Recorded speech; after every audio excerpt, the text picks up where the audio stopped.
বন্ধুরা ফাইনালি আমিও গাড়ি পেয়ে গেলাম। এই যে ফ্রি ইলেকট্রিক ট্রাইসাইকেল, এটা আমি পেয়েছি কোথায় জানেন? আমি পেয়েছি মালদা থেকে, আমাদের মালদা ডিডিআরসি, সেই ডিডিআরসি সেন্টার থেকে উমারায় সরণি, সেখান থেকে আজকে বেলা 3টা নাগাদ এই গাড়িটা আমি নিয়ে আসলাম।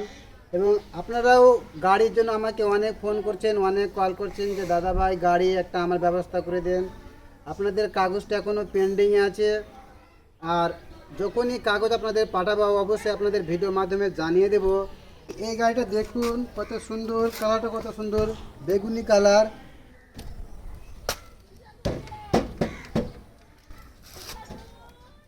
একদম হাডি আছে।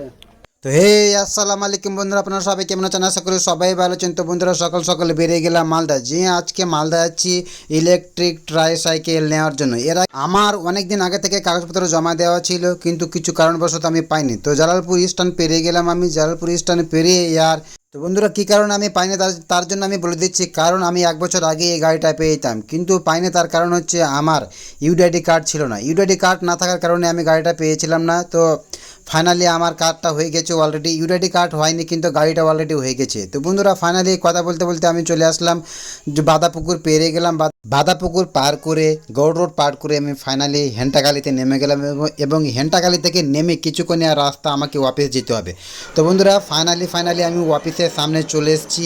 এটা হচ্ছে আমাদের উমারায় সরণি প্রতিবন্ধীদের। এখানে প্রতিবন্ধীদের সব ধরনের সরঞ্জাম একদম ফ্রি বিনামূল্যে দেওয়া হয়। এখানে আমি 2016-17তে 2 বছর আমি কম্পিউটার ক্লাস করেছি এবং এখানে জব প্লেসমেন্টও দেওয়া হয়। তো বন্ধুরা আজকে আমি এসেছি এই যে গাড়ি নেওয়ার জন্য।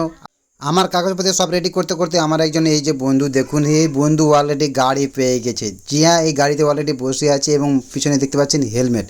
তো বন্ধুরা আমি বসে আছি কারণ আমাকে ডাকেনি, আমার এখন টাইম হয়নি। আমি এখন বসে আছি, আমাকে বললো যে একটু তুমি বসো, সেখানে গিয়ে ওয়েট করার জন্য এই যে আমার বন্ধু এসছে, তার নাম হচ্ছে আতাউল। সেখানে তিনিও গাড়ির জন্য কাগজপত্র জমা দিয়েছে, কিন্তু ওর আসেনি, আমারটাই এসছে।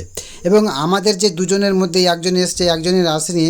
ওর জন্য একটু মনটা খারাপ করেছিল, কারণ আমি পেলাম আর ও পেল না, ও খালি হাতে যাবে। তো বন্ধুরা ও পাবে, নেক্সট পরবর্তী প্রোগ্রামে ও পেয়ে যাবে। কারণ আমরা যখন তাকে জিজ্ঞাসা করলাম তখন বললো যে না, সে পেয়ে যাবে, এখন আর নাম আসেনি কারণ ওকে ফোন করে ডাকিনি।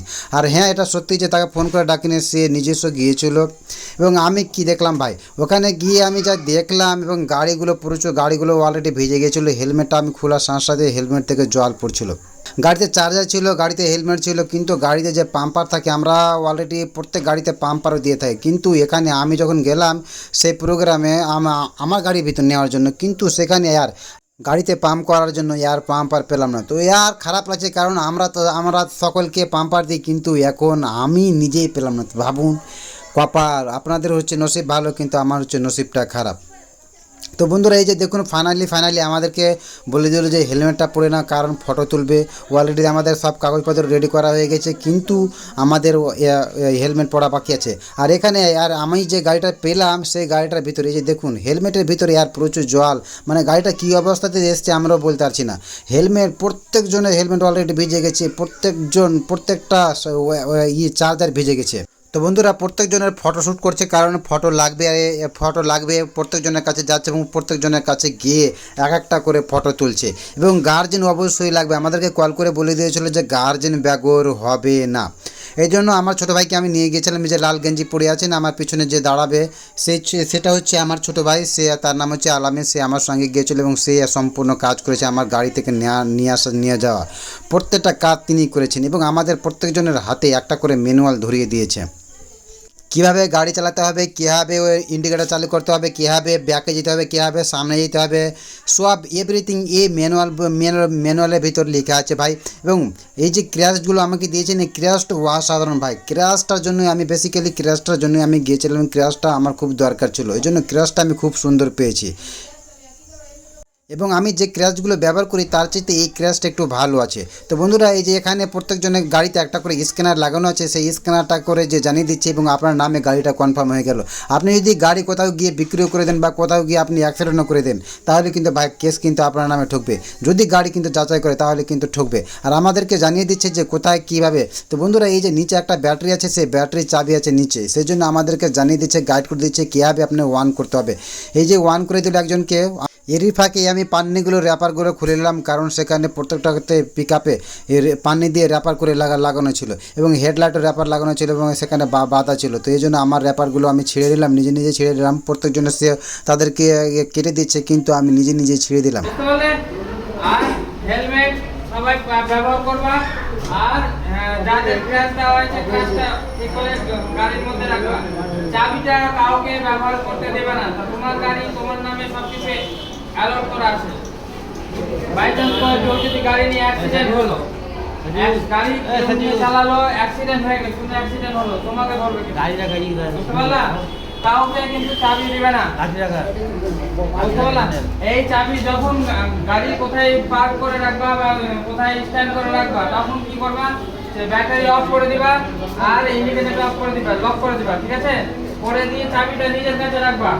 চাবিটা সবসময় নিজের কাছে রাখবা, যেন কেউ যদি চুরির ক্ষেত্রে চুরি বা হারিয়ে গেলে তখন ডায়েরি করবা। আর 5 বছর এই গাড়িটা পাওয়ার পর 5 বছর তুমি আর কোনো কিছু পাবে না। 5 বছর কোনো কিছু পাবে না সরকার। তুমি যে ইন্ডিয়াতে যেখানে যাও কোনো কিছু আর পাবে না 5 বছর। ভাতা টাতা এগুলো অ্যাপ্লাই করতে পারবে না, ঠিক আছে? আর এই নিচে বা বড় রাস্তাতে চালাবে না। নিজে পাড়াতে আগে হাতটাকে সেট করবা। পাড়ায় হাতে গলি পাড়ার মধ্যে আগে হাতটাকে সেট করবে, তারপরে রাস্তা দিয়ে চলবা। কেন কন্ট্রোল করতে পারছো না, রাস্তায় যেগুলো বড় বড় গাড়ি চলছে, তখন অ্যাক্সিডেন্ট হয়ে যাবে, ক্ষতি হয়ে যাবে তোমাদের, ঠিক আছে?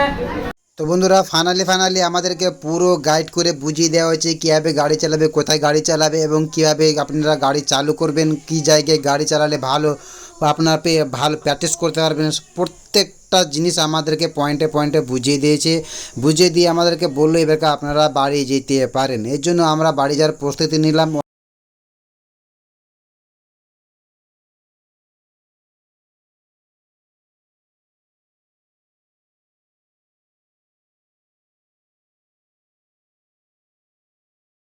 ইনি হচ্ছেন মালদা ডিডিআরসির হেড স্যার, ইনার নাম হচ্ছে শাহজাহান শেখ।